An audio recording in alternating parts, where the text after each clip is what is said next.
I'm Steve, and this is 60 Cycle Hum, the guitar buying, selling, trading, modding, fixing, breaking, reviewing, playing podcast. First ad is a piece of Partscaster. This was sent in by Darren Schmeiz. He told me how to say his name, and then I forgot. So I'm going with Schmeiz again, even though I'm pretty sure that's wrong. I think it's Schmeiz, but whatever. One of those is right, I hope.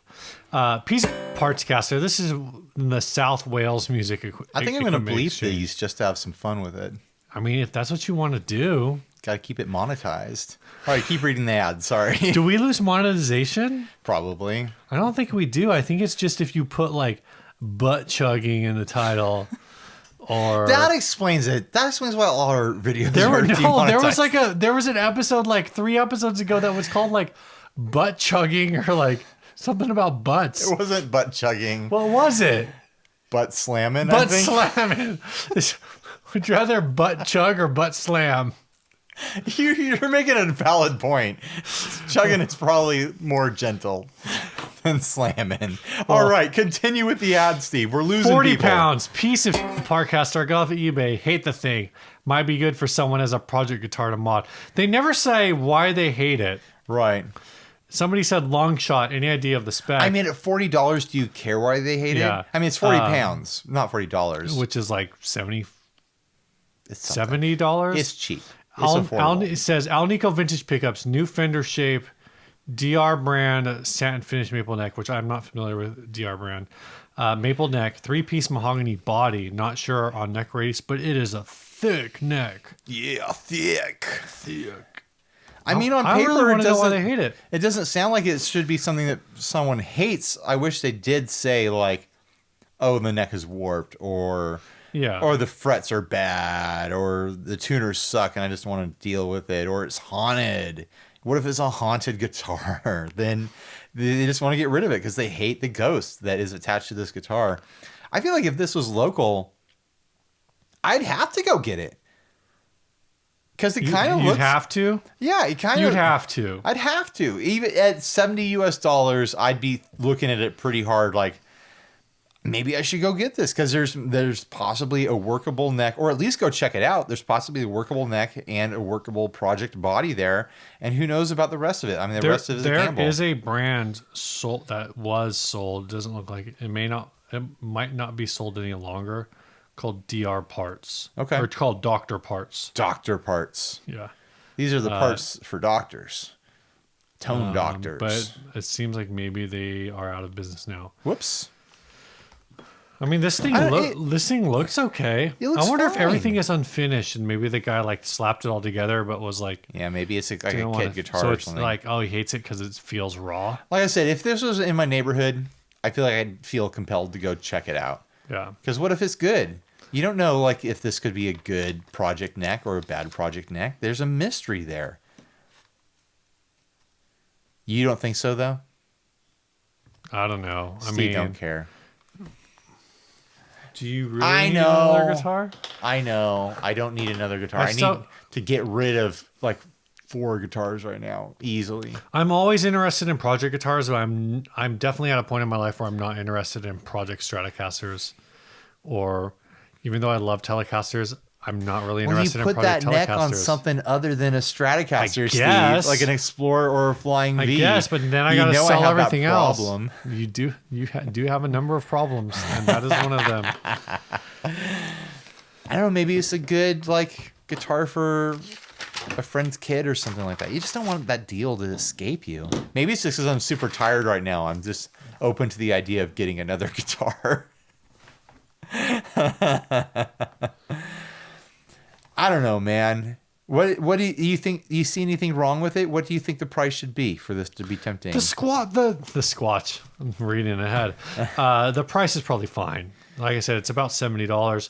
The question is basically, do you think this is potentially better than a Squire Bullet? Yeah. Or Squire Affinity? I think looking at it, I'm getting the vibe that this is better than a Squire Bullet. Okay. Easily. I mean, maybe I'm wrong. Maybe I'm wrong, but it looks like the person put a little bit of care into building it. It looks like quality parts. It doesn't look like they cheaped on anything really. I'm not familiar with the brand of the parts neck. Yeah. But, maybe, listeners out there, viewers are, and they can chime in the comment section and say whether or not that's a decent brand. But I don't know. It seems like a decent risk at $70 US. Have you ever listened to any of Adam Sandler's musical albums? I mean, I listened to the one that had a Lunch Lady Land on it. I don't know what any of them look like. Okay, why are you asking me? Because this guitar makes me think of like an Adam Sandler song. Why is that? Because he has a car. He has a song where he talks about his car, and it's a piece of shit car. Oh yeah, I think that's on that same album. Is it? Yeah, it might be his like most famous one. It's like you think so? Late 90s. You think that's his most famous song off there? No, his most famous album. Lunch Lady Land is pretty big. Most famous album, yeah, sure. Yeah, not the most famous song off that album. I remember listening to that album like at a sleepover at a friend's house. That is not how I did. I heard it in like a friend of mine's bedroom. He's like, "Oh, you gotta check out this Adam Sandler CD." What a naive and innocent time to be alive. Hey friend, welcome to my house. Are you ready to listen to some Adam Sandler? Dude, that guy looks so old now. Adam Sandler? Well, he is old. He just looks like he's done. Like he was an adult when we were children. No, Steve. I know, what but do you I'm saying expect? like anytime you see him like doing something, you're like, he looks like he's done. He looks like he's tired. He's done being Adam Sandler. Yeah. Yeah, I feel bad. Like anytime I see him, I feel bad for him. I'd be done being Adam Sandler too if I was Adam Sandler at this point. I'd be like, I'm so tired of this. I'm tired of making movies with Rob Schneider. I just don't want to do this anymore. I'm just ready to fade into retirement. That's what was my Adam Sandler impression. I guess so. You got anything new, man? New. I'm in Germany right now. You are. That's why we're recording this way ahead of time. When this episode is airing, I am in Germany having a great time, I'm sure, and eating lots of currywurst and drinking lots of German beer and hanging out with cool friends. And hopefully I record a podcast episode out there with someone so that I can publish it next week so we don't have to record. Hey, there we go. We can take a bit of time off. Well, get like an hour. You said you get like sign up for the studio for like hour-long slots. Yeah, I could do a podcast in the studio. Yeah, I mean, you'd burn a studio slot, but we have something. I have something planned tentatively. I mean, nothing is hard planned. But something tentatively planned with Andy from the Guitar Geek channel to do a podcast episode out there. I should probably try to find some ads before then to do with him. Do a proper episode. You need to get Matt. That would be fun, but he's there. I mean, why would I get a boss rep to do a podcast episode with me? It's not like he's like you just need to get a fellow podcaster or something. Oh, okay. Whatever. Actually, I had this idea. I don't know if I'll actually be able to make it work, but like whenever there's someone just sitting around doesn't have something to do, going and sitting down with them, like, hey, you want to do like an off-topic podcast? And maybe it'll be with like Steve from Boston. Maybe it'll be with Glenn Fricker, whoever is sitting around, and we'll just talk about anything other than guitar stuff. No, because we're just going to be buried in guitar stuff for a week. That's actually a really, I think, fun way to build the channel. Yeah. Build everyone's channel. Even if it's for like 10 or 15 minutes with each person, and then I can chop them all together. You're talking about this Firefly, or you? Oh yeah, I just got done complaining about how I have too many guitars, and I bought a guitar on Amazon. Yeah. Late at night the other night. Well, one of these guitars you are sending back. Yeah, I'm sending back the Les Paul. But now that I did that demo with the Les Paul for the wiring harness for Gun Street, now I'm like, man, I need a Les Paul in my life. You probably do. I do need a Les Paul. I wish I had your Les Paul, honestly. I'm jealous of that thing. I'll sell it to you. Yeah, you're going to sell it to me at $1,000 full Les Paul prices. For $2,000. No, you're not going to sell that same model. No, that I mean, I got a good deal on it. But that model goes for like 7 to 8. Like it's one of the cheaper ones. So if you want to, guys, if you want a lightweight Les Paul, the studio lights, if you can find them, they go for under $1,000, which is cheaper than a modern studio. No, Gibson is sponsoring TGU where I'm at so right you're going to try to weasel. Maybe I can beg a little bit. That would be sick. Hey, Gibbons, give me a Gibbons? little. Gibbons, give me a little Gibbons. All right, so you got a Firefly. You got a Firefly. Yeah, I ordered a Firefly. Anytime I cover it's bad if I'm driving the show. It's our third episode of the night. I mean, stay tuned, guys. It's going to get sloppy. I'm probably going to go take a piss soon. So anyways, this is going to be the good one. This is going to be one people request we do this style again. But anytime I cover a cheap guitar on YouTube, someone's like, oh, you got to check out Firefly guitars on Amazon. And I always look them up and like, there's nothing for sale here. There's nothing on Amazon under this name.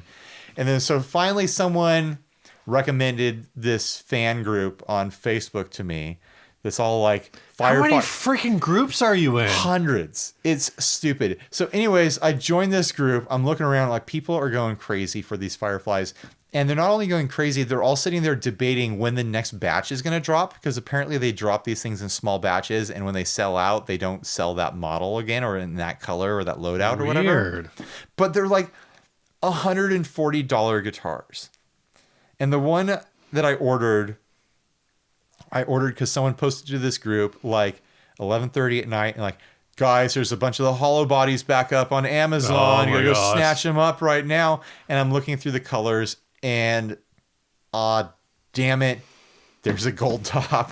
This sounds like a couple of the groups I'm in. Every time a 1981 email goes out, people are like, there's new 1981 pedals. New color. But the fact that there was a gold one, and I don't own a semi-hollow right now, and people are really talking these up. Yeah. I had to pull the trigger on it. I had to see. I mean, maybe I've already done a review on YouTube, and this is old news by now. But I had to check out what it's like. I don't have it yet, but I'm looking forward to it. Well, is it a quick? Are you expecting fast shipping? Yeah, it's supposed to deliver the week that we're recording this. Oh wow. Yeah, it was Prime, dude. Yeah, but sometimes, for some reason, I just don't typically think of guitars as Amazon warehouse fulfillment. Apparently, products. they don't list these until they are confirmed in the Amazon warehouse. I'm gonna have an experience with this thing. We'll see if it lives up to the hype. But it's like, damn, I didn't need another freaking guitar in my life. I really need to do something to get rid of some of these guitars because it is getting bad. That should be a topic of this episode. What do I do to get rid of some of these guitars? You sell them. Then you got to ship them and stuff. Just put them on Craigslist. Do them local, cheap, get them out the door. The problem is you got so many weird ones. Yeah, it's like, how do I even sell some The first thing you got to figure out is which ones are you willing to sell. That's the starting point. Once you figure out which you want to sell, that kind of determines what your market reach is. So like Squire Jazzmaster, you're probably not going to sell that because Mastery Bridge. It's the only Jazzmaster I've got. Only one you have. But if you wanted to sell it, like that's an item I would say you could just sell that locally. SG, you could sell that locally. But the problem is you have so many guitars up here that are dumb. That's 100% true. I mean, I've got the Mahar here, which I'm not emotionally attached to at all. It was gifted to me, but I defretted it. Mm-hmm. But I feel like I should keep it around because I've got a weird defretted guitar now. Yeah. I've got But it's also only worth like not a lot. It's worth nothing. It is worth in a zero. defretted state, it's worth nothing. It's worth nothing. I've got the Harley Benton MS60 here, which isn't a great playing guitar, but I've been having fun modding it. While you do this, I'm going to go take that piss I was talking about. Go take that piss. I've got... Oh, man, I can't even think of what guitars I would sell because I get trapped into this thing where they all feel special. Yeah, I'm going to wait for Steve to get back. I'm going to time-lapse this. So here's the thing. I feel like if I get rid of a guitar, then I'm never going to get it again. Mm-hmm. You know? Like if I get rid of my SG, right? Even though I don't play it much these days, I'm never going to have an SG again. And I can think like in terms of like a lateral move. Like I could sell the SG and get a Les Paul, and I feel like I'd be fine with that if I could trade to a Les Paul from the SG. But then it's like I can't sell the Airline because I'm probably never going to get one of those again. And it's a cool guitar. Mm-hmm. I've got 2 Airlines, and one of them is a Tele loadout. I thought about selling the 59. I thought you sold the Tele loadout. I was thinking about selling it. I had listed it, and I got no offers on it. And then I started playing it again because I was keeping it up in my office. And it's like, damn, I love this guitar. I've got so many guitars that I love, but they're so unique and weird that it's not like I have 8 Strats over here. Thanks, Grant Wilson, for this beer. Yes, and I've got a ton of guitars that are all like really unique and all different, and I'll never have. Steve is mixing the dregs over here, making a Steve drink. Steve drink requires scotch. Like, what do I do? Do I just rip the Band-Aid off and just start moving stuff? Maybe, but like I said, the problem is like the SG value, the airline's weird value, the easiest sell of any guitar in this room, legitimately. Well, the Les Paul, but it's not yours. The easiest sell of any guitar in this room is probably your Squire, contemporary Strat. But I've got plans to mod that thing. Exactly. So I'm saying the easiest sell from a market standpoint, or maybe the SG. The SG is probably You paid $250 for that? Yeah. Well, I think it was like 200 or something like that. It was 200, 250. I think you could. And then how much were the pickups? They're GFSs. It doesn't matter. I'd probably you could probably list that thing at $450 and move it pretty fast. Yeah. Sometimes I think about selling the V, just because I don't play it very often, and people have made me offers on it. I think if you're willing but to it's so unique. I don't want to. I worked really hard on that thing. I think if you were willing to ship the V, yeah, you could like do a demo video of it, and people would come out of the woodworks for it. Yeah. If I did a video and it's like, this is on eBay right now, go bid, mm-hmm. You know. But then I never play it. But then I've spent so much time refinishing it. I think you're at this crossroads where being both an artist, like a visual artist. Is visual artist right? Sure. Like a designer artist. I'm a graphic designer. A classic artist. And a musician at the same time are kind of like smashing into each other, because you're like, this is a beautiful work of art that I created with no intention of selling, but also it's a large thing that takes up space. Yeah. And I can never. I could sell the Explorer. I almost never play it, but it's like my wife is attached to it. Right. Honestly, I could move the MS-60 when I'm done doing mods to it, and not feel anything.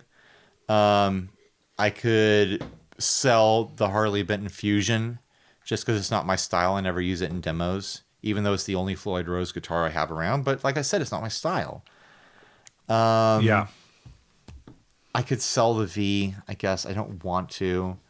I could make a decision and sell one of the Airlines, but it sucks because one of the Airlines is a great surf guitar for demos. Mm-hmm. But the other Airline is just a great player, but it's loaded with a Tele loadout, and I've got Tele stuff covered now. Yeah. But it feels totally different than a Tele. Right. So it's like, I want to keep both those Airlines. I think I think from a business perspective, it makes sense to keep the 3PT or the 3P rather, because of that surf connection, because you have that, you have the Hallmark. Those are like stereotypical surf guitars. Yeah. But I tried to sell the 59 Telecaster style one, and I didn't get any bites local, and I kind of don't want to ship it. I'm kind of just thinking about casing it and just sticking it somewhere just to make room, because I want to keep it. It's a great playing guitar, and I love playing it when I do play it. Well, and I think maybe that is the next. I thought about switching out because it's got a Telecaster bridge in it, swapping out for a humbucker one and just making a double humbucker. Because then then it wouldn't be another Telecaster. Can you swap the pick guard? Is this? No, I wouldn't swap the pick guard. You'd have to modify it, right? But it has a humbucker in the neck. Right. No, I know. But I'm saying if you want to go dual. Oh, because it has a Telecaster bridge. So Right. you just buy a Telecaster bridge with a humbucker. Right. And I'd probably have to route out a little bit of wood, but that's no big deal for me. Yeah. Honestly, I think casing it, like I'm looking right now, I never look into the camera. Hi, camera. Hi, camera. I'm looking right now at, 2, 3, 4 cases, probably. I mean, so casing, that's one. Casing things is something I'm not doing right now, and I could do that. And that is a conversation that we've had before between how I probably, at this point, I probably own half as many guitars as you do.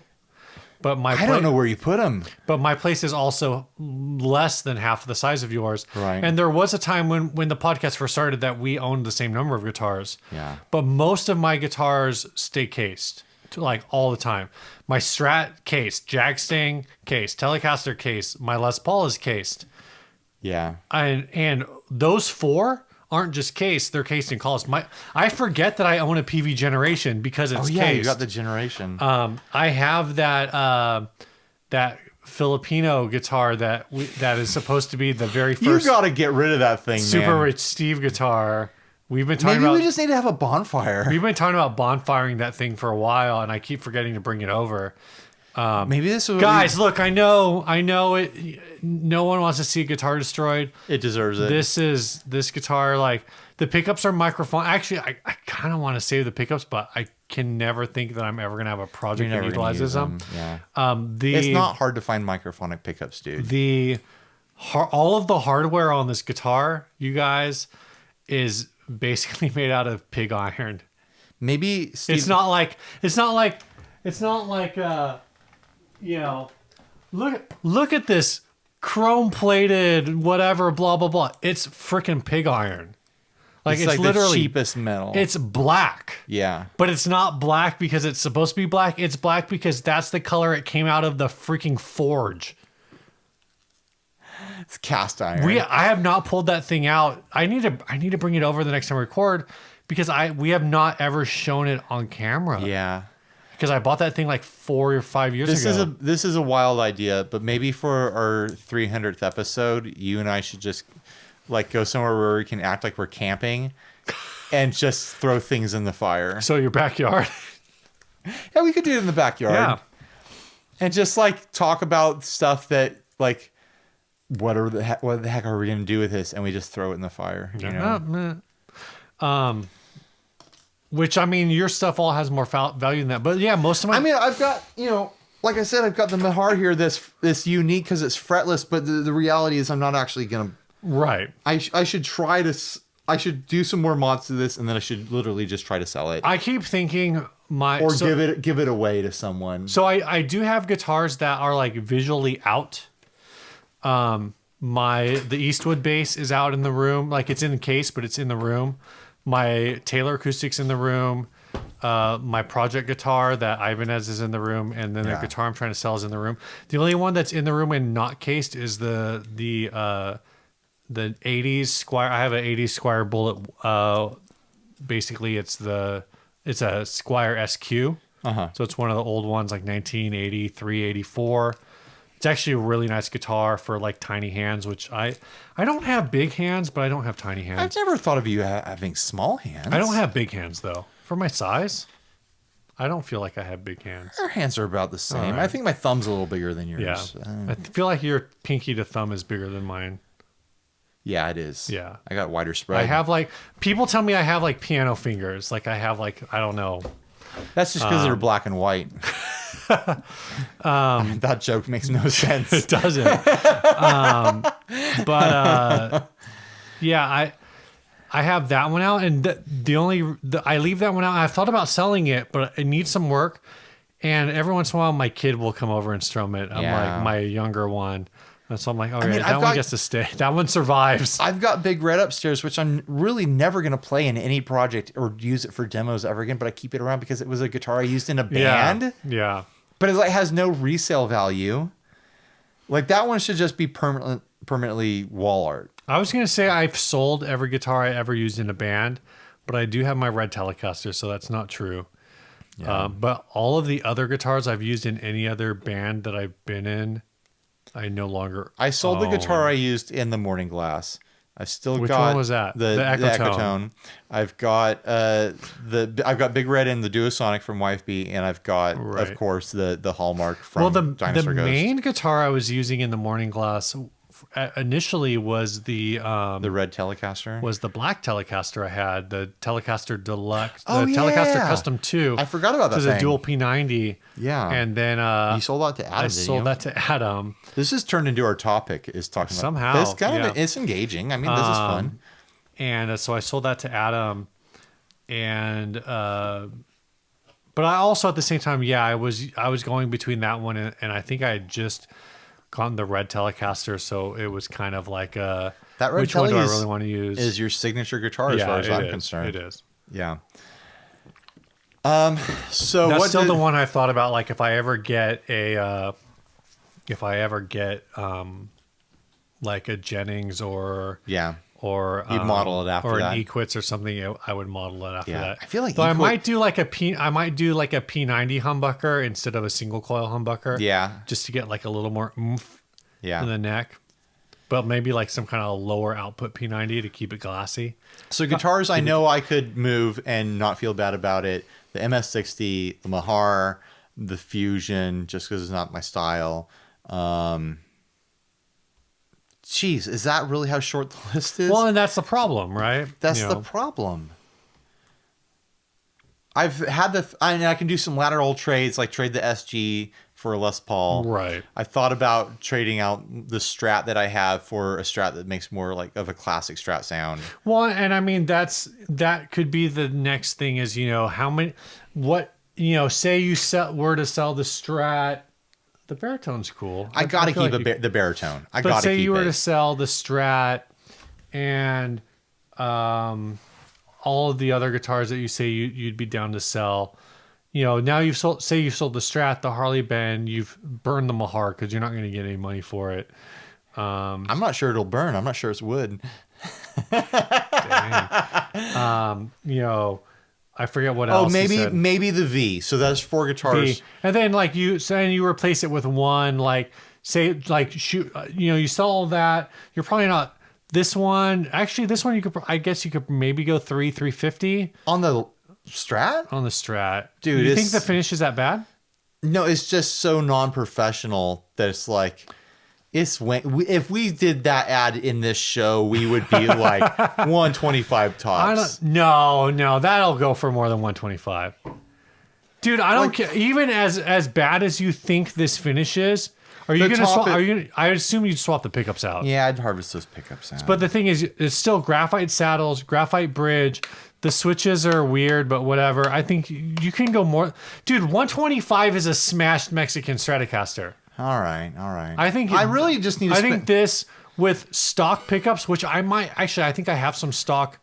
Dude, if you want to do this, I have stock I think I have Tex-Mex pickups at my house. I probably should do that because these pickups are great in here. They were made for us. They have 60 cycle great hum, pickups.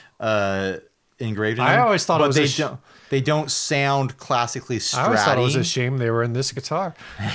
And I need to have something that sounds classically stratty for doing demos with. I think you pop those out. Like I said, I got some Tex-Mex that were sent to us by a listener. So I think I've got a full set. If not, I at least have like a partial set. We can figure it out. I'd say at least 250. So say 250 for that, 100 for the Harley Benton. Well, if I put classical sounding Strat pickups in that, then that'll just be my Strat. I need to spend the time to actually sit down with that Strat and dial it in and get it playing good again. Okay, I got to check how many. I know I have Strat pickups. I'm just not sure how many. But I should really going back to it. I should really just start casing things. I've got empty cases. I just need to case stuff and not have the mentality that when something's in a case, you forget it exists. I need to stop having the mentality that everything needs to be on display because that's become stupid. It's just become stupid. You have become you haven't become stupid. Been stupid. You've been stupid.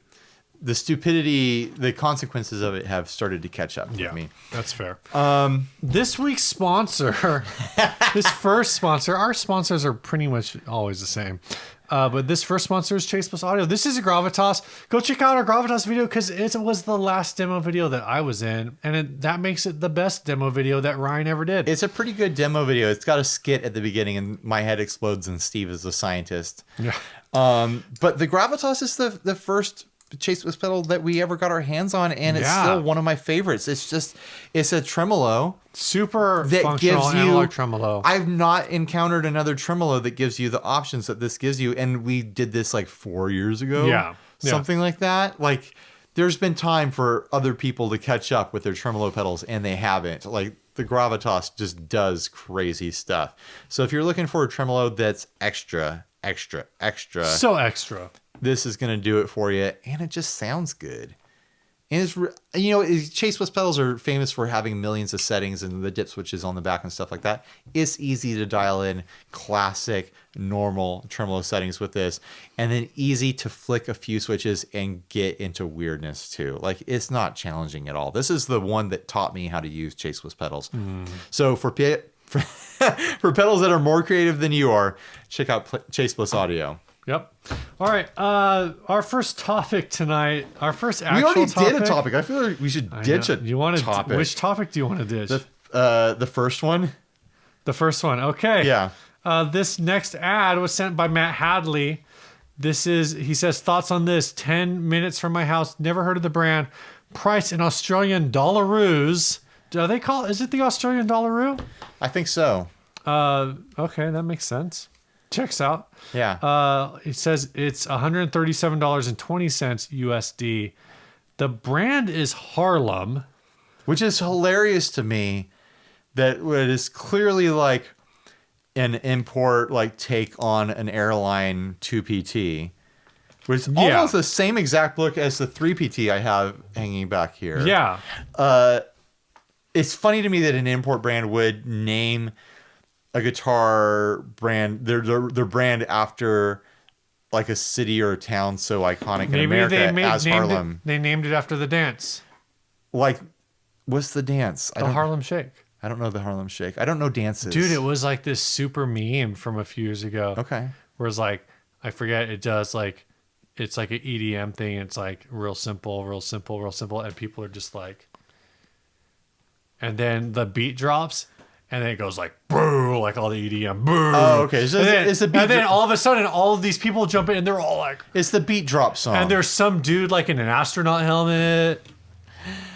But don't you think it's funny that like this kind of like surfy, vintage, retro, like vibe guitar would be named Harlem? Yes, I do find that strange. Like, it's like the people who named it don't understand. Because Harlem is like, for an American town... or whatever it's called, a district or whatever. Oh my gosh. It's iconic, right? Like, people know exactly like what imagery pops into their head when you talk about Harlem. I mean, and it's not surfy spaghetti Western guitars. No, there is a rose in Spanish Harlem, Ryan. Right. Like, there is not a surfboard anywhere in Harlem.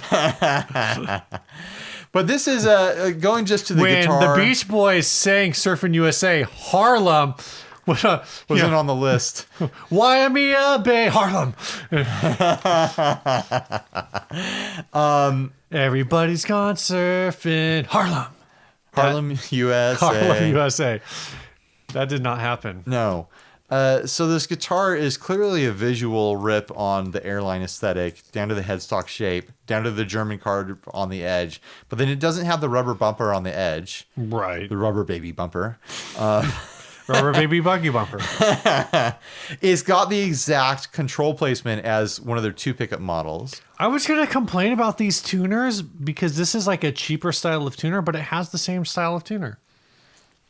It does have the same style, which is like that small washer tuner.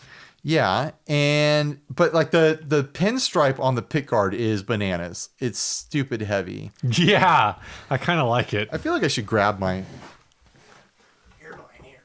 You just have to make sure wherever you hold it up is not where you put the image drop. I know, right? Well, it's going to cover it up. Well, also the knobs are like... Good call, Steve. The knobs have you been are watching like our episodes? Tiny rubber knobs. Yeah, I mean, they're not the same knob. They don't have the metal switch plate here, but they have a switch plate. They're clearly copying as much as they possibly can. But it's $137 dollars, however it's pronounced. Dollaroos. He spelled it dollary dues. It's dollary dues. Dude, frickin' turn off your frickin' frick. Blake Wyland is texting me. Yeah, I know. I'm texting him back. What? You're doing it? Well, he's texting me too. You're not the only important one. Airplane mode, Steve. That's what I'm going to. So, I mean, you get the aesthetic with this guitar, and you get a guitar that is cheap enough. I mean, I don't know how much an Australian dollary do is, but I'm assuming this is tops like $250 US. Dude, Australian dollar, I think, is generally dollary do. The Australian no, I think when he says it's 137 US dollars. He's saying Australian dollary dues. No, yeah, but it then says he USD converts after it to USD. Oh, because does the ad say dollary dues anywhere? $200 dues. Okay, I see. So it's 137 USD. Yeah. Yeah, I feel like if this was local here, I'd have to go. Yeah. Check it Do you out. care that it says Harlem and not Airline? I almost like it that it says Harlem. It's interesting. I really wonder how it plays, though, because there's parts of it that just look like cheap. Yeah. I think that when you zoom in on that pinstripe too, it's not like, show me yours, right? So obviously, like, this is like it's set like printed into the pick it. card. This looks like a sticker on top of it. Yeah, that pinstripe looks like you could pull it off almost, which would look better. I mean, the hardware looks fine, despite the fact that one of the strings is popped out of the saddle. Yeah, that's also. I don't know if that realigns. That can just happen though. Like, it might have just popped out. Maybe. You think it's because the trapeze stop tail is so out of line that it won't go in there? I don't know. I mean, I'm saying I think it would go in, but I think it would pop out easily. Yeah. There's ways to fix that. Sure. But I don't know, for 130, like, this is in that range of, like, if it sucks, it's wall art, you know? Oh, yeah.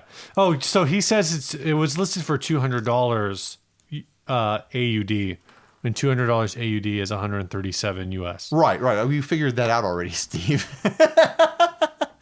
Sorry, I'm still texting Blake. The part of the show where we text Blake at apparently super late at night. It's almost 11 o'clock. He's trying to figure out why we're recording 3 episodes. He thinks we're crazy. We're crazy. We are crazy. We're insane. Yep. I don't know. I've got nothing else to say about this. Speaking of being insane, do you remember that one time we played with Cypress Hill?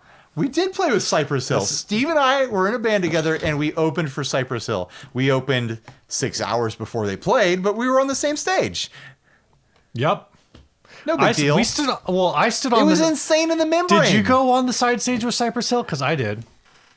You went on the stage with them? I went on the side of the stage while they were playing. Oh, I didn't know that. So while they were playing, like, I ran up where, like, the sound booth was. And hung out? And, like, was just kind of like, just wanted to check it out because that was, like, the peak attendance for the festival. Yeah.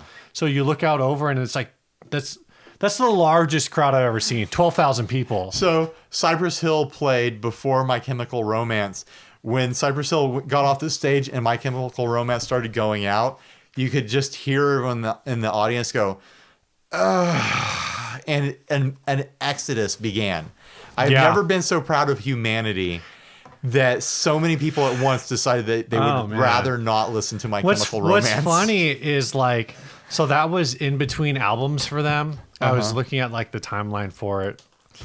And that was right before they transitioned from being this, like, whiny ass pseudo emo pop punk band to dropping that one song that was basically a Queen ripoff song. Right. And catapulting from, like, alt radio side stage to, like, the front of every, like, magazine. I don't like anything they've done. No, well, it's not my style. That's fine.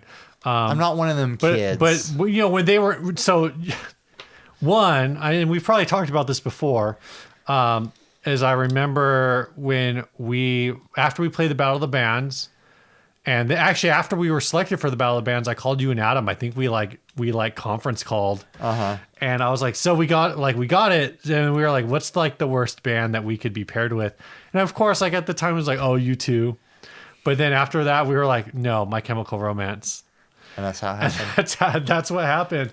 And again, like even when My Chemical Romance was announced, all of my friends at UCSD were like, why? Like, because the perception was like we were all 21 or whatever, and My Chemical Romance was that band that you listened to when you were like 16, 17. Right. Like they were done. I mean, now the difference between 21 and 16 seems like nothing to me. Well, it's high school versus college. Like, it's that's like the same person. It's like, did you listen to the same music in high school you did listen to the same music in high school that I you listen to the same college. music now that I listened to in high school. No, that was my point. I just listened to Green Day's Dookie over and over again. Yeah. So I'm so glad that's not true. But again, that was before they released like their second major label album. You know too much about that was this. Before they because in our Facebook group, if you say like, hey, who likes My Chemical Romance? Like a bunch of people are gonna be like, oh yeah, that was great. Da, da, da, da. But they're all people who are one, younger than us. Right. Two, probably got hooked. Like if they aren't younger than us, they were at least, if they're not significantly younger than us, like they're insignificantly younger than us. Exactly. My sister is like 23. No, she's not. Didn't we play with Bedouin Soundclash there too? We did play with Bedouin Soundclash. They were super nice. I liked those guys. We also played with, we already said Cypress Hill. There were a couple bands on the bill that were a bunch of fun, but I really enjoyed talking with Bedouin Soundclash. They had Italia guitars, and I spent a bunch of time talking with them about that brand. I do say, I will say that I wish, like looking back, sometimes I think that being in a band and being like, I'm in a band, I work hard, I load my own gear into shows, gave me a little bit of a superiority complex. Whoa. Maybe not superiority complex, but like a snobbery. Okay.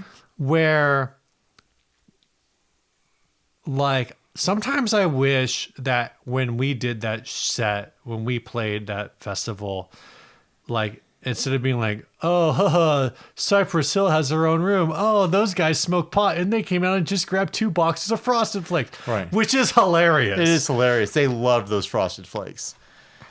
What do you wish that we had done instead? Do you wish that we had just been like more chill and been like, this is an amazing experience. Let's like see if we can talk to these bands. I wish I would have been in a place to fanboy more. Fanboy. I wish I could have been. Appreciate it. Instead of being the smug assholes that we were. No, exactly. So, and I know it was like a privacy thing. What if we had made friends? Because the My Chemical Romance guys were hanging out in the green room with us. What if we had made friends with them? Yeah. So the bass player, Mikey Way, was literally one table away from us, wearing a scarf around his head in May, in like a full freaking pea coat. It was full summer weather with like 2 like stereotypical like backstage like My Chemical Romance like gothy girls. Yeah. Didn't he have like fingerless gloves or something? He probably had fingerless gloves. So these are all the things. Oh man, boys. No, I think, I wish in hindsight, like instead of being like, because I remember like looking and being like, oh, that guy thinks he's so cool, and been like, and we were talking to Bedouin Soundclash while this was going on, and having a great time because they were super chill, they were happy to be there. We were like way over our heads. And we belonged there so little that it became a joke. Yeah, no, exactly. And I I wish I would have just been like, oh, hey, you're the bass player from My Chemical Romance. That's super cool. Super glad. Like, I was super excited to be able to open for you guys, but we were like super dicks. And like before hey, what would be the dumbest band we could like play with? Every single band there was way more successful than we ever became in terms of like bands. I really spent the time in the green room trying to figure out how many sandwiches I could eat. And it was a lot. I could eat a lot of sandwiches back then.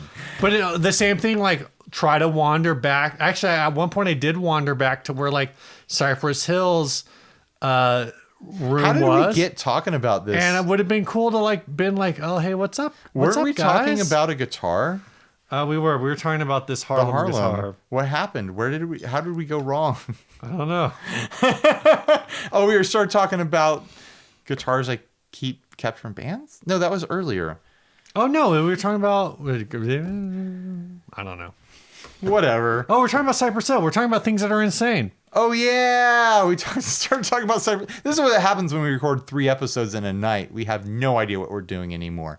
Do you want to talk about our next planned topic? Oh, we should do a sponsorship. Let's talk about our next sponsorship. Our next sponsorship is D'Addario. Where are your universal strap locks, dog? They're off camera. How dare you? So right now we're talking about the universal strap lock. These guys are so cool. Designed by Ned Steinberger. They come with the pins for your guitar, and they come with these 2 parts. This screws into this part.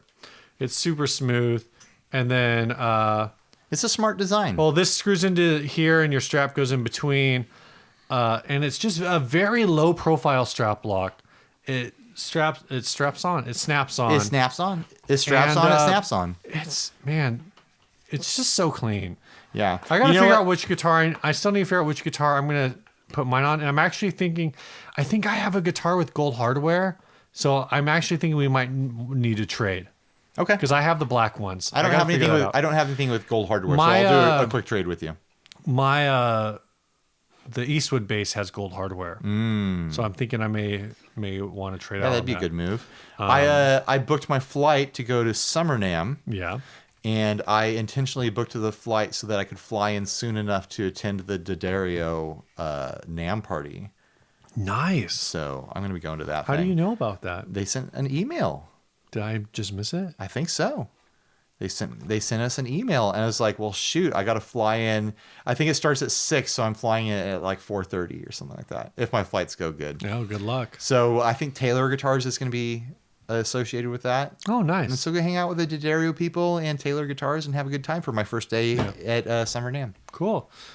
So go check that out. Link below. If you're on the YouTube, it's also linked below. This is a really cool. Yeah, it's really cool, Steve has said 4 times now in a row. Shut up, man. Our next sponsor tonight is Squatch Design.com. Gosh, Squatch I Design hope there's Company. some left. We're recording this 3 weeks in advance. Look at this. You know what? If there's not any left, there will be more left in the future. Yeah. So if you're a future listener, not a current listener, go check it out. SquatchDesign.com. If they're all out of Squatch boards, it's because they're popular. Bookmark that page. Check it once a week. Make sure you catch one of these boards when it comes back in stock. They're built in batches.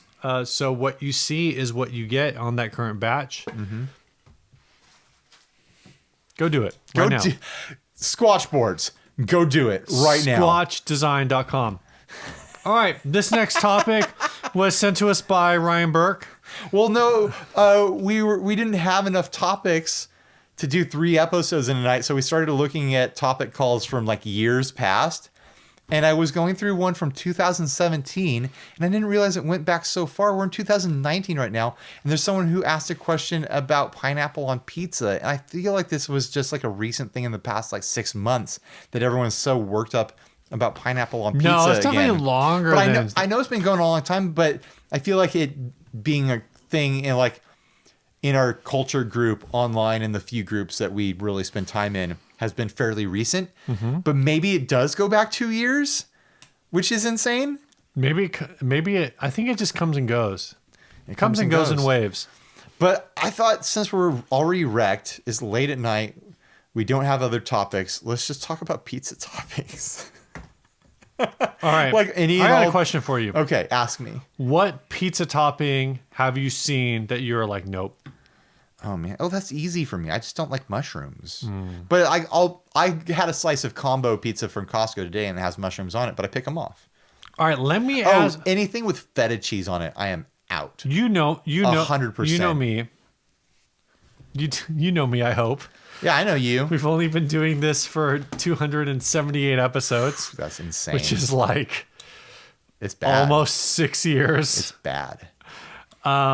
If you know someone who's been podcasting this long, you need to intervene.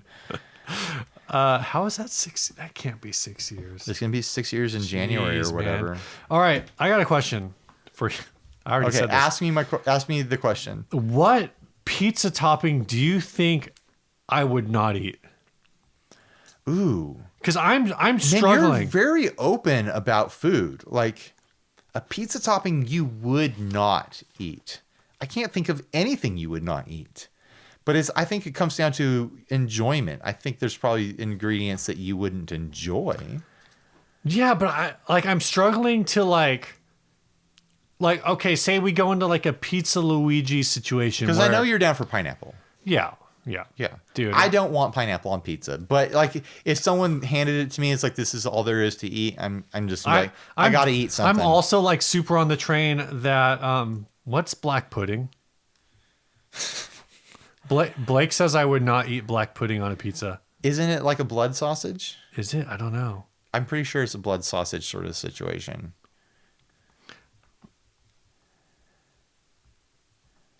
I just told him I don't know what that is. What about like mayonnaise? Like if there was a mayonnaise like pizza. Like a mayonnaise sauce? Yeah. That's definitely weird. But I do like white sauce pizzas. People and I do will ranch put pizza on like ranch on pizza. Yeah. Because the thing is like mushroom, like I love mushroom on pizza. Pineapple, my favorite, like I think my all-time, if I was like all-time favorite pizza would actually be might be pepperoni, jalapeno, and pineapple. And pineapple? So you were so close. Because the pineapple offsets the jalapeno, dude. No. Oh yeah. hi. Black pudding is blood sausage. Yeah, that's what I said. I mean, pepperoni jalapeno is like my standard go-to at any place where I don't know what's on the menu. I'm just like, yeah, pepperoni jalapeno, hook me up. But pineapple, I just don't get it. It's like, it's melding pineapple with cheese. It's a fruit and a cheese. I understand why it's weird. But then people will do pineapple fondue, man. What? I think. I've never done fondue. Pineapple fondue? Like they dip pineapple in cheese? I don't know. I'd like to believe that exists now that I've said it. I don't know. I had an experience where I threw up a bunch of pineapple. And it's like, I love pineapple. I love pineapple a lot. But I don't want to mix it with savory, meaty things like that. If that makes sense. No cheese, no meat mixing with my pineapple. I just want pineapple by itself. Blake suggests anchovies, to which I say, I've done that, and I'd do it again. I did anchovies on a pizza one time. It's very salty. It's weird. You always see it in cartoons or whatever, a bunch of anchovies on a pizza. I was shocked when I ordered it because I was expecting there to be a little fish all over the pizza. It was a full-size pizza with literally 4 little slices of anchovy, like in an X, across the pizza. But something about those anchovies just turned it into a salt lick. Should I call Blake? Yeah, I guess if you want to. It was such a small amount of anchovy with such a huge impact on the flavor. This is stupid. This is a bad episode. Or is it a really good episode? You tell us. Hello? Hey, man, what's up? Oh, I'm just sitting here. We're in the middle of an episode, and Steve decides to call you. Okay. It's all right. I'm holding my phone up to the microphone so everyone can hear you. I hope. So everyone can hear me. Okay. Oh, you're recording right now? Yeah. Yeah. We're trying to figure out what pizza topping I won't eat. Congratulations, Blake. You're on 60 Cycle Hum. You're going to be famous. Oh, this is very exciting.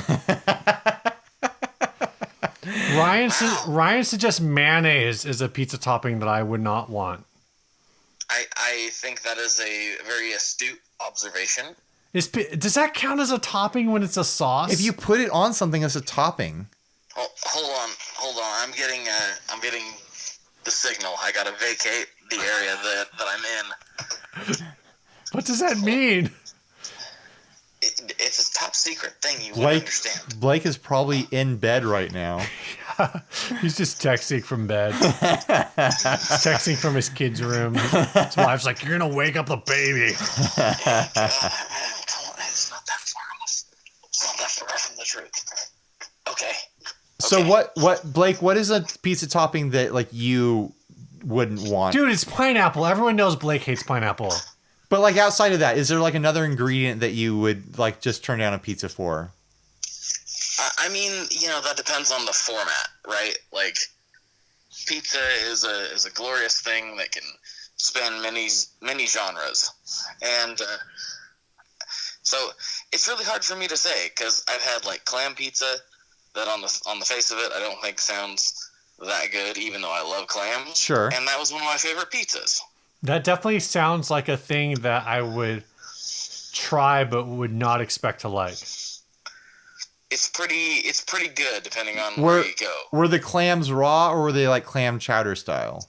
Oh no, clam chowder style. It was like eating clam chowder. I don't know if you can eat clams raw. I don't think you can. Isn't it just like oysters? I don't think so. I don't know. I don't eat oysters. So I will say the one thing that I know for sure I would not eat on a pizza, or at least it would be like a struggle. I would not expect to like it at all. Is liver. Okay. But I haven't liked liver in any format. Sure. But what if it worked on a pizza? Like it's just mixed into the sauce or whatever. Well, then I don't know if I would know. Or it's like crumbled up. It's crumbled up like a meatball, I'm saying like, yeah, but if it's like a crumbled up, I've always struggled with liver. That's a tough one. What if it's in like a pate like form? Are you okay with liver like that? I'm not okay with liver in any form that I've had it. Fried, like I've had it fried. I've had it in like a canned spammy kind of format, which might be the pate format. Ooh, spam on a pizza would be good. Spam on a pizza would be good. Damn. I'd eat it, but that's not something I would go for. No. Like you got to get the hickory spam. You don't do original. You got to get one of the flavored. Dude, I'd do any spam. Flavored spam on a pizza would be super good. I might need to do that. You got to fry. You got to fry. Here's the thing: you got to pan fry it first. You have to pan sear it. You can't just put regular spam on a pizza. You have to prepare it first. Well, I think if you put spam on a pizza and then ran it through a pizza oven, it would crisp. That's true. I gotta be honest. I think the last time I had consumed spam was maybe when I was like 7 years old. You got to try it again, dude. It's good. Dude, you're in Portland. There's got to be spam subi there. I'm sure there is. That doesn't sound like any of my business. It should be. Spam subi is awesome. Yeah. All right, bye, Blake. I like to get the hickory spam and slice it really thin and then pan fry it and have it like with breakfast, like bacon. I don't do this often, but if I see spam on sale, I'll get it. Yeah. I don't know. You know what? This is a dumb topic, but if you guys can think of like a normal food topping that sounds like just ridiculous, maybe not ridiculous, that maybe like you've seen on a pizza and you're like, yeah, I don't know how anyone would want that on a pizza. Let me know, because I'm genuinely curious. I saw a pizza where the vast majority of the topping on it was like scalloped potatoes. But I've had like tater tot pizza, and I'm down with tater tot pizza. I'm not saying it's weird. I'm saying it's like, well, I'm not saying it's it's definitely weird. It's weird, but it's not unappetizing. Like I get it. Right. You know? So for me, consistently, like people send these memes around or these lists that are like, I'm a 17. How many foods on this list would you never want to eat? You eat I'm them all. consistently like a 1 or a 2. Yeah. I've thought about like, I love cooking. I cook all the time, but I couldn't be like a chef because I can't stand like mayonnaise or like sour cream. And like like flavors that other people like adore and like they have to have on their sandwich or something. I'm like, I don't get it. I don't know why people like this. I don't want it at all. So it's like if you came to my restaurant and I served you a sandwich, you'd be like, why is there no mayonnaise on this? Right. You know. And there's foods that like if you were like, this pizza has ghost pepper on it. Well, that's just like a physical barrier. Right. That's like a big call. That's a big hill to climb. But that's where I'd say like, well, I've already said jalapeno pizza. Yeah. I'd probably do like, I'd be willing to try habanero pizza. Yeah. Like I'd be willing to move up the scale so far, but there would be a limit where I'm like, no. Habanero is always feels like such a letdown to me because something will be like, oh, it's habanero, but then they just use the flavor from habanero and there's barely any heat to it because it's like one of those pepper flavors that does well with like fruity pineapple sort of things. It's like a habanero pineapple pepperoni pizza. It'd probably be good for someone. Yeah, me. How do you feel about like a barbecue? I love barbecue chicken pizza. I love barbecue chicken pizza. Me too, but I don't think about it as pizza. I also love. I think like if I'm thinking I need a slice of pizza, I don't go to barbecue chicken. But if like there's barbecue chicken pizza around, I'm like, barbecue chicken pizza. It's like its own separate thing. So I've been slow rolling through the menu at Woodstocks. I noticed that. I slowed down a lot because we just haven't been eating out. Sure. Or at least we haven't been eating out at Woodstocks as much, which is a semi. They're not a local pizza place. They're they're a chain. No, they're a chain. They're like a West Coast chain. I didn't know that. I think the first one was in like Santa Cruz or Portland or something. And so I've been going through their menu, taking pictures, posting it on my Instagram, #eat through the menu, and I would say my favorite one, which goes back to like a classic masculine standpoint, is the here we go is the all meat orgy, which is just all of their meats. You know, they do a good meat pizza there. It is thick with meat. It's bacon beef, Canadian bacon, and pepperoni. And but I think my second favorite pizza that I've ever had there, granted I have not worked through the entire menu, but at least my second favorite of the regular pizzas is the garlic bird, which is like a heavy garlic white sauce with chicken. I just remembered a pizza I didn't like. What's that? I got it at the food court in like a building that like a big like a Sbarro? Like a tech office building that I was doing video work in that has like an on-site cafeteria sort of thing. Okay. They had a hamburger pizza. And it was basically like... Explain, because a hamburger, it's like ground beef is a pizza topping. Right. But then let's start to go through the ingredients in a hamburger. Lettuce. Like a classic hamburger. I don't think it had lettuce on it. Tomato. It had tomato. Cheese. It had cheese, but it was like American cheese on a pizza. I wouldn't want pizza where the mozzarella was replaced by... I think it had like Thousand Island on it. But I'm okay with Thousand Island on a pizza. It's weird. Pickles on it, and that's where things started to get really weird. I think it did. I think it had American mixed with mozzarella. Because I remember the... I am having trouble processing that. I remember the pickles like doing something weird with the cheese, and mozzarella was involved, but there was also like this American cheese angle to it, and it's just like, this is rough. I'm hitting a rough spot here where I don't think I can make it through this pizza. Yeah. That's... But then it had ground beef on it, which was fine. Like, they should have just done a ground beef pizza. Yeah. And if it had American cheese on it... Well, like I said, ground beef is a pizza topping. Right. It was awful. I'm going to be honest. Weird. It was awful. And I think it really comes down to, like, the Thousand Island and the pickle on there. I'd try it. Yeah. But I might hate it. You would try it. And it was bad because, like, I was eating it in front of, like, the representative for the company where we were shooting. And I was like, this is interesting. Is that, like, all they had? Like, why did they give that to you? We worked through the lunch hour, and then we went and got lunch at, like, Gotcha. 1:45, and that's all that was left in there. Should we hit this last ad and get out of here? No, let's do some housekeeping first. Okay. There's not any actual housekeeping, but if you want to support the show, get more information about pizza, head on over to patreon.com/60cyclehum, where for a low cost of $1 a month, ranging all the way up to $25 you can support the show.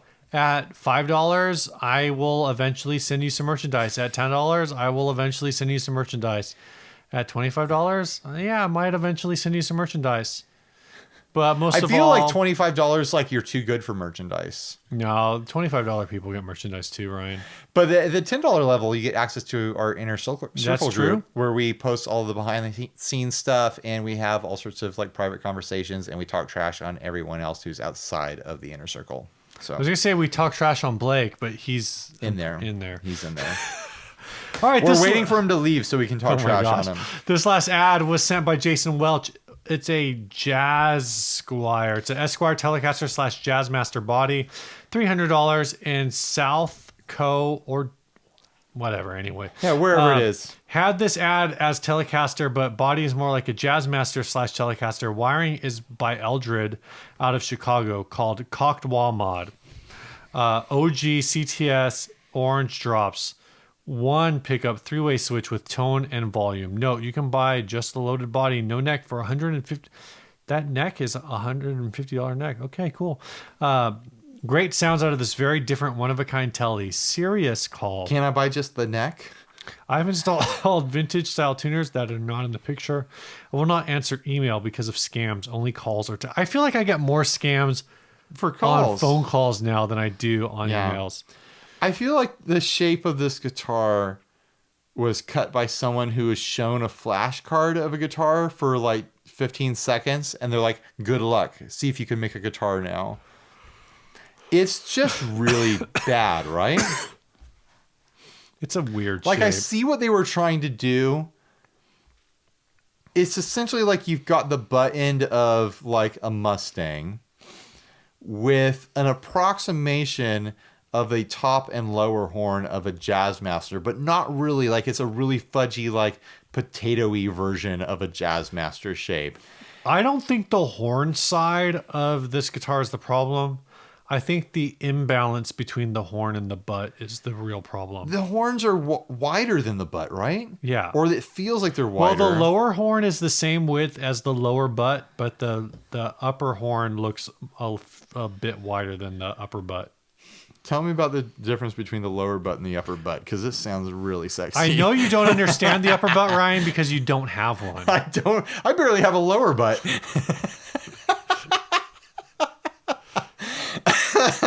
This is just a wreck of a guitar project, like a garage guitar project. Yeah. And the thing that's hilarious to me is that this person clearly had trouble cutting out a piece of wood in a clean way. Uh-huh. And then said, man, I did such a great job cutting out wood. I'm going to cut a metal pickguard. And it's also a potato of a disaster. I'm okay with this pickguard. No, it's a sloppy wreck. I'm okay with this pickguard as a conceptually. I would like some more. I don't understand why it has a sun on it. It's not even a sun. It's just like a vanishing line, like horizon thing happening. Yeah. And then there's weird, like, it has the same lines across the control plate, like the Telecaster control plate. I have a feeling this was all cut by from a single piece of copper or whatever this is, and is just a random sheet that this guy had around. The bridge hardware looks mildly substantial. Yeah, the bridge hardware looks fine. The screws I don't understand why it's burned. Who knows, man? Who knows why anything? The neck, I think, might either be a Mexican or Chinese Fender neck. Like, I think this might legitimately be a Fender neck that has been had like all of the existing tags removed, which is also weird because the serial number on the back doesn't really make any sense. So at least the neck. I think it's a Fender or a Squire neck. I don't think that's not a real Fender decal there. Look how close it is to the edge. No, it's definitely not. I'm saying all of the decals are second. Yeah, I think this is. I'm just saying the neck itself. It's the plastic truss rod hole, which is typically Fender. Oh, is that the guts? I did not get that Yeah, far. it's a custom wiring job. So in the here wiring did. is like... It looks clean. Is decent. Yeah, it's good. It's just a wreck of a guitar shape, though. Like, that is like... Everything else, who cares? What were they doing? It's like they handed a blind person a guitar and let them feel it for a couple minutes. And like, well, here's a bandsaw and a piece of wood. Good luck. Yeah. Try not to cut your fingers off. What are the knobs? $300. I feel like this is a giveaway thing. I don't think it's I wouldn't call it a giveaway, but I think 300 is too high. The body is giveaway. You could sell the neck and the hardware. Yeah, I think at 200 I'm more sympathetic because that's You're sympathetic? that's hardware and neck. That's value of hardware and neck at $200. It might be a Squire neck, dude. I think you can make a push. That's a brass saddle bridge, man. It's so easy to get brass saddle bridges now. It's not like that's a hard thing to get. I'm saying at 200 I understand. I'm not saying at 200 I'm buying. Dude, no, this is a disaster. I'm surprised that the bridge and the neck line up enough for the strings to go straight across it. They might not go straight across it. This is probably made by a professional luthier. Shut up. No, it's not.